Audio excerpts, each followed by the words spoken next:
Oke, selamat datang di video saya. Ini untuk video pertemuan terakhir, saya akan menjelaskan beberapa materi yang memang ini kurang.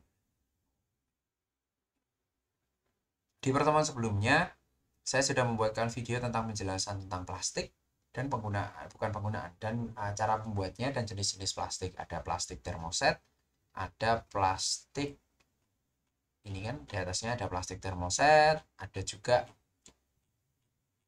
plastik yang memang termoset sama termoplastik. Nah, di dua plastik ini itu sebenarnya fungsinya juga banyak dan juga kemarin saya sudah menjelaskan tentang apa itu proses pembentukannya, jadi bedanya apa, resin itu sebenarnya plastik apa bukan. Habis itu nanti bedanya termoset sama termoplastik itu apa dan lain sebagainya. Nah, karya sintetis juga saya sudah menyebutkan sedikit tentang karet-karet yang memang itu digunakan dan dipatenkan. Biasanya ada mereknya seperti yang kemarin ada dari Charles Goodyear. Ini itu adalah dari Amerika sekarang untuk membuat ban. Habis itu nanti juga ada GRS, ada neoprene, ada butyl rubber dan lain sebagainya. Lalu untuk pemakaian secara umum, jadi bahan-bahan plastik atau bahan-bahan polimer ini digunakan secara umum di dunia itu untuk apa aja sih gitu. Nah, jenis plastik akan saya sebutkan di sini, jenis plastik. Yang pertama ada jenisnya, habis itu nanti penggunaannya ini untuk apa. Pertama adalah PVC. PVC itu adalah jenis plastik yang sering digunakan karena dia tidak elastis dan kalau misal kita sebut dia sering digunakan di uh, pipa, pipa untuk air. PVC atau polyvinyl chloride dalam keadaan tidak plastis, PVC sangat kenyal dan keras, makanya dia jadi pipa. Namun apabila melembek, maka PVC akan menjadi fleksibel dan mengaret atau lebih fleksibel, jadi lebih elastis. Ini sifat yang baik dari PVC yang memberikan dimensi yang stabil, serta sifatnya yang lain ialah terhadap air, tahan terhadap asam, tahan terhadap alkali, dan bahan pelarut lainnya. Makanya dia sering digunakan untuk pemipaan.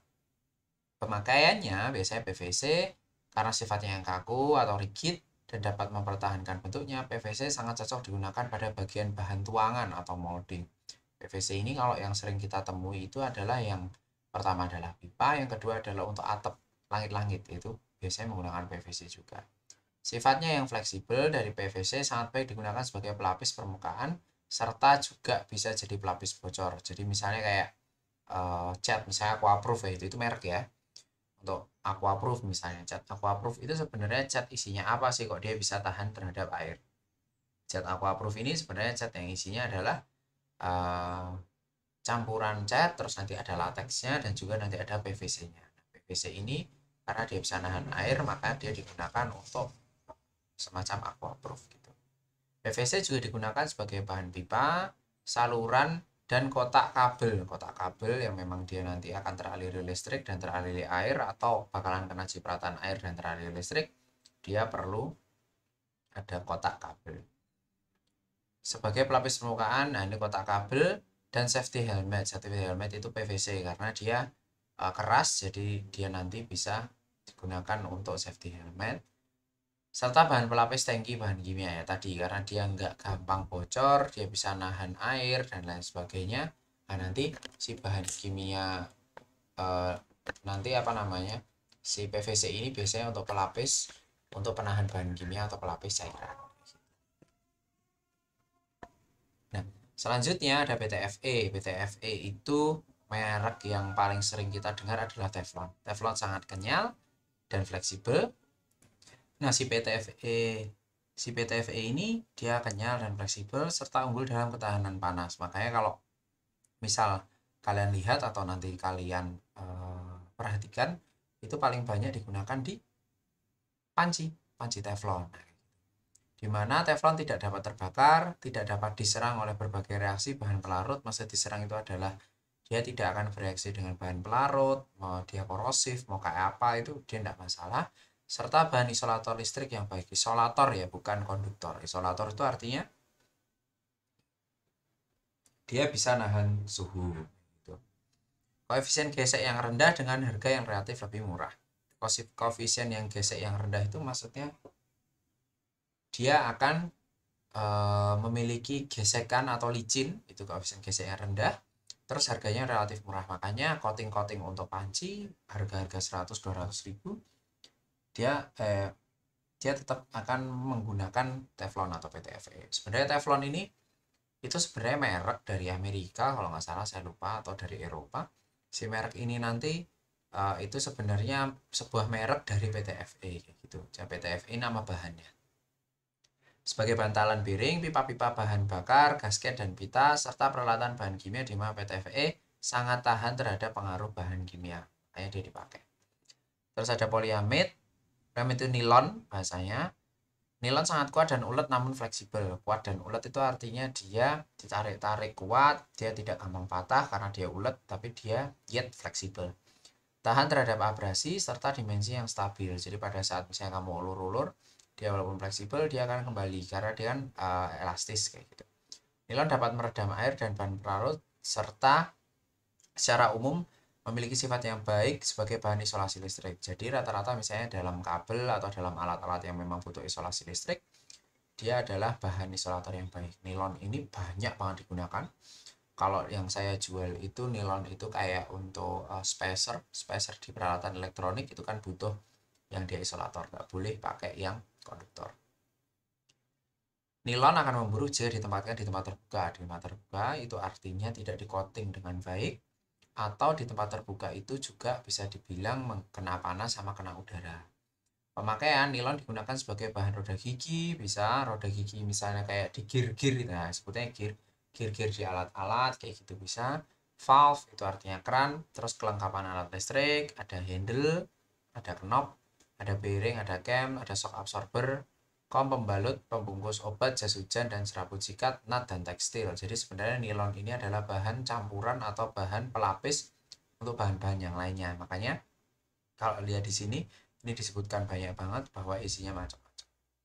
Terus ada juga ada bakelite. Bakelite itu pada keadaan mentah pertamanya sangat rapuh, oleh karena dapat bercampur dengan bahan serat untuk meningkatkan kekuatannya dan akan diperoleh diversifikasi sifat. Intinya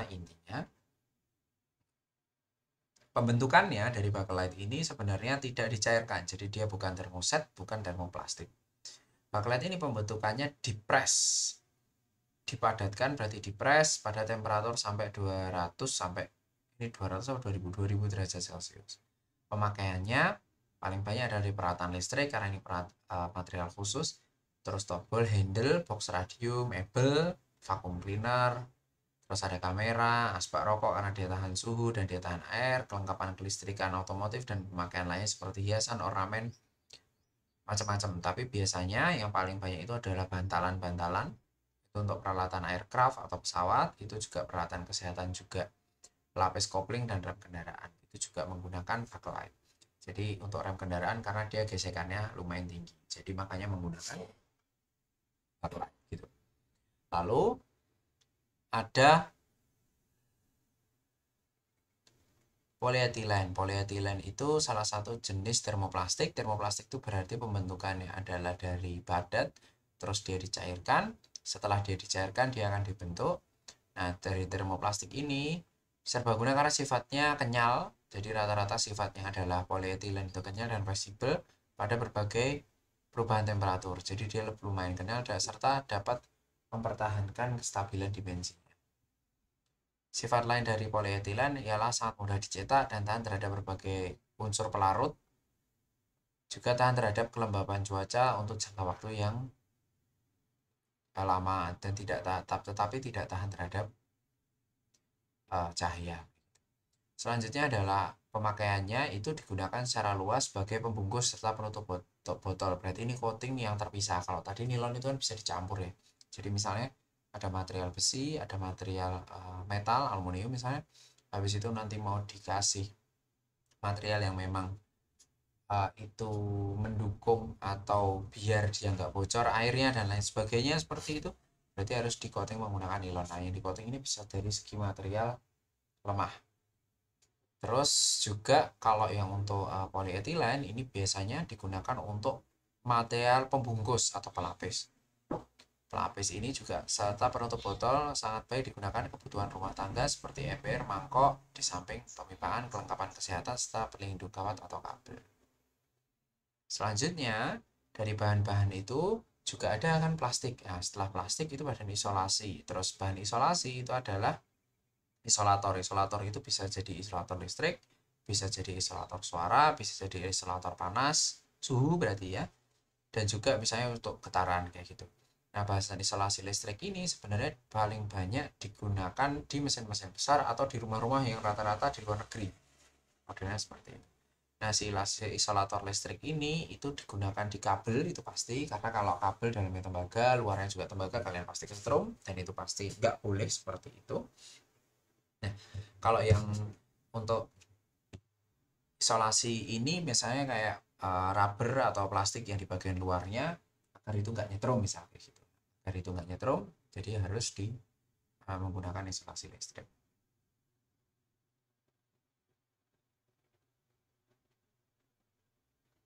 Nah, bahan isolasi itu biasanya dibedakan berdasarkan tujuannya utama. Oke, yang pertama adalah penyekat listrik atau isolator listrik. Yang kedua penyekat suara atau isolator suara atau peredam suara biasanya sebutnya. Penyekat getaran itu nanti pakainya dapper kalau orang biasa sebut, tetapi ini untuk meredam getaran juga. Jadi untuk meredam getaran. Habis itu nanti ada penyekat panas. Panas itu berarti suhu, berarti isolator panas. Terus ada penyekat bangunan atau isolator bangunan. Terus ada penyekat konstruksi bangunan mesin. Nah, pertama bahan penyekat listrik itu adalah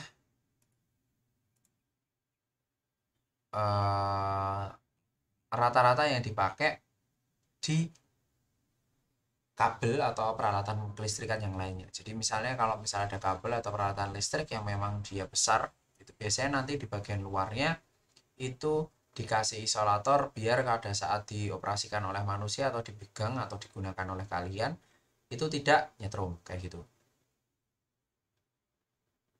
Nah, biar tidak nyetrum caranya seperti itu. Dikasih isolator. Bahan ini harus tahan terhadap tegangan arus listrik yang tidak boleh mengantarkan listrik. Jadi misalnya kayak tanah itu kan sebenarnya isolator. Walaupun lembabnya udara dan buruknya keadaan suhu. Jadi misalnya di udara itu lebih lembab. Karena kan air itu konduktor yang bagus ya gitu. Udara juga lumayan bagus jadi konduktor untuk listrik. Makanya bisa terjadi petir. Pas hujan bisa terjadi petir karena ada air masuk udara, ada uap berarti. Nah, untuk bahan-bahan penyekat listrik itu sebagai berikut. Yang pertama produk alam yaitu mika, kolektor dari asbes itu untuk oven listrik. Terus ada bahan keramik yaitu porselen, itu keramik yang kita injak sekarang ini itu di rumah kalian, itu keramik atau porselen, itu juga merupakan isolator listrik. Terus ada zat cair yaitu minyak isolasi, transformator dan kabel, ada untuk isolator di kabel. Terus ada lapisan tekstil, kertas yang diintegrasikan di presspan, isolasi alur. Terus ada juga kertas isolasi dan tekstil isolasi untuk kumparan. Terus produk organik sintetis yaitu ada polieten, ada polivinil klorida, saya sering ketemu sama itu, polisterin dan karet. Saya rubber itu kan isolator listrik. Dan formaldehid itu untuk bahan penyekat suaranya. Bahan ini harus sedikit mungkin dapat ditembus suara. Jadi misalnya kalau yang paling gampang itu bahan penyekat suara adalah foam ya, karena dia bisa meredam getaran udara gitu. Biasanya foam sama kayu, ternyata benar ya. Bahan penyekat suara serat kayu, plat kumparan lunak, soft blend plate, dan plat jerami itu biasanya. Ini pakai yang foam itu untuk yang sintetis. Terus bahan penyekat getaran itu bantalan getaran. Jadi misalnya kayak kereta itu, kayak kereta rel kereta itu menggunakan besi, terus roda kereta juga menggunakan besi. Terus jika di di bawah rel ini menggunakan besi juga, berarti itu akan bermasalah untuk getaran di bawahnya dan di rumah sekitarnya. Nah, karena ini akan bermasalah, makanya harus dikasih kayu sama kerikil bawahnya. Nah, itu bahan penyekat getaran atau peredam getaran. Biasanya kalau itu untuk yang besar adalah kayu, kerikil, pasir itu. Terus kalau untuk yang barang-barang kecil itu biasanya rubber, kayak karet itu, seal, atau misalnya peredam getaran karet, misalnya kaki-kaki meja itu kan ada peredam getarannya pakai karet kan, itu kayak gitu. Terus ada kulit juga. Terus bahan penyekat panas ini artinya bahwa panas itu tidak boleh tersalurkan dari titik A ke titik B misalnya. Nah, bahan penyekat panas ini apa? Kalau yang paling sering kita temui, bahan penyekat panas ini itu adalah pertama kayu. Kayu itu bisa penyekat panas, tetapi pada saat suhunya tinggi dia akan ikut kebakar. Jadi serat kayu, pelat gabus, pelat damar buatan, pelat beton. Nah, beton masuk dikit-dikit beton. Beton ini penyekat panas. Kenapa dinding di Indonesia itu rata-rata beton bukan kayu? Rumah yang sekarang itu rata-rata beton bukan kayu. Karena pada saat nanti kita menggunakan kayu yang seperti zaman dulu itu sebenarnya panas. Dia tidak akan meredam panas. Dia akan masuk panasnya ke dalam, dan tetapi karena rumah orang dulu gede-gede ya gitu, karena rumah orang dulu gede-gede jadi ya nggak masalah gitu, panasnya masuk ke dalam tetapi sirkulasinya menjadi bagus. Jadi kayu itu juga bisa jadi peredam panas, tetapi jika dibandingkan dengan beton, peredam panas yang lebih baik sedikit sedikit aja itu adalah beton atau tanah. Jadi kan beton itu sebenarnya turunan dari tanah. Batu apung, pelat semen asbes itu sama kayak pasir-pasiran tanah, kertas yang dipreparasikan, terus bahan penyekat panas. Panas itu untuk, jadi gini, untuk panas dan dingin itu beda. Jadi kalau misalnya di negara 4 musim, di negara 4 musim itu kan pasti kalau bikin rumah harus ada isolator dingin. Ya, isolator dingin ya. Ya, isolator dingin. Nah, si isolator dingin ini nanti digunakan untuk penyekat misalnya suhu pas musim dingin, dan isolator dingin ini juga bisa untuk penyekat pada saat musim panas biar panasnya nggak keluar dari dalam keluar, dan dinginnya luar juga nggak masuk ke dalam gitu. Koefisien panas harus lebih rendah, daya tahan lembab yang baik, dan daya tahan suhu tinggi dan massa jenis yang rendah. Jadi bahan penyekat itu ada isolator panas.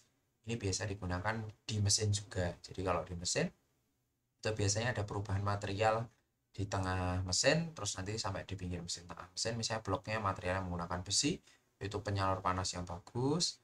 Terus yang di pinggirnya untuk finnya atau sirip-siripnya itu nanti menggunakan aluminium, itu juga penyalur panas yang bagus, makanya panas banget. Terus nanti di tutup-tutup tertentu dia akan menggunakan plastik. Nah, ini biasanya untuk isolator panas begitu. Nah, untuk video kali ini cukup sekian. Ini materi terakhir untuk ujian, nanti akan sampai ke isolator, dari awal sampai ke isolator, dari metal sampai non metal, dan sampai isolator. Terima kasih teman-teman.